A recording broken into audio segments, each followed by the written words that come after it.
Take this, brother, may it serve you well. Unfinished Interviews, John Winston Lennon, 1968-1969. Written by Geoffrey Giuliano. Narrated by Geoffrey Giuliano.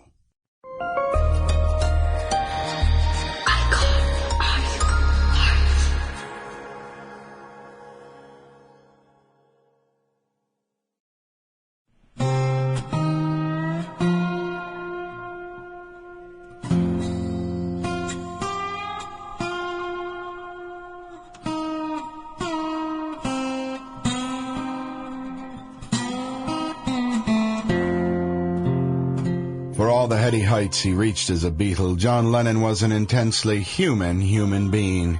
It's curious, of course, that such a pronouncement should have to be made when discussing the life of a contemporary composer, but such was the power and glory of his accomplishments that people often find it difficult to understand that he lived, tried, and died just like anyone else.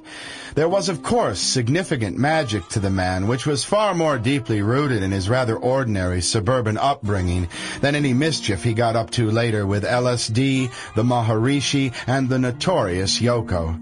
I've spent a lot of time just walking around John's old neighborhood in Woolton, and have come to the conclusion that, like the alchemist turning ordinary metals to gold, Lennon had the unique ability to distill his dreamy compositions from the breezy day-to-day hum of post-war Liverpool into the majestic brain candy we revere today.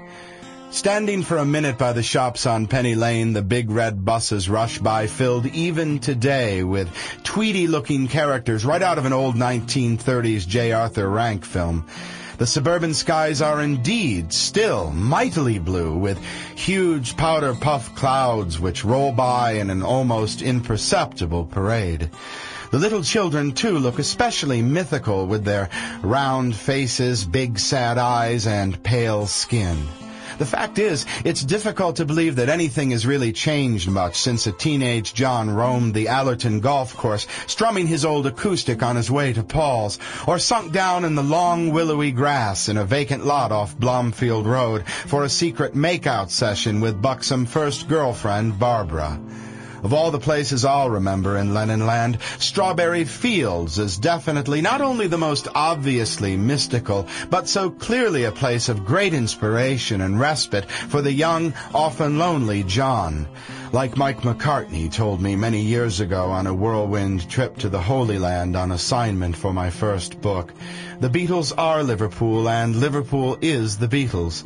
Indeed, John Lennon's receptive intelligence, biting wit, and great art have a lot more to do with the Church of England's Sunday School, Bill and Ben the Flower Pot Men, and the English Music Hall than Yoko Ono's vacuous gobbledygook, or the artist's post-Beatle, political, avant-garde, self-indulgent ramblings.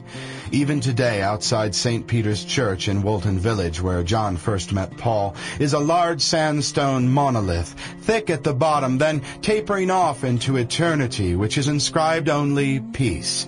A phrase John certainly bandies about in this rare collection of interviews, and one we should, of course, all do our best to honor today as well. In the meantime, sit back and enjoy the engaging philosophical perambulations of the very ordinary, incredibly complex, painfully conservative, outrageously artsy, terminally good-natured, trusting, and amusing late John Winston Lennon.